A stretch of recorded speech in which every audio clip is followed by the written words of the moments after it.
তুমি না তওবা করেছিলে? তুমি না শুধুমাত্র আল্লাহর জন্য সবকিছু ছেড়ে দিয়েছিলে? বুঝতে পেরেছিলে কোথায় তোমার আসল ঠিকানা? ভুলে গেছো? আবার কোন পাপ তোমায় ক্রাশ করে নিল? তুমি তো সেই যে নিজের পাপের প্রতি অনুতপ্ত হয়ে সিজদায় পড়ে অঝরে কেঁদেছিলে। তাহলে আবার কেন দুনিয়ার ধোকায় পড়ে গেলে?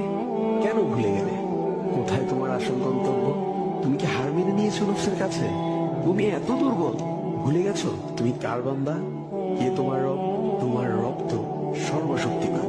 সর্বশক্তিমানের বান্দা আবার কখনো দুর্বল হয় নাকি? মৃত্যু পর্যন্ত লড়ে যাও তুমি। শয়তানকে দেখিয়ে দাও তোমার ইমানের পাওয়ার।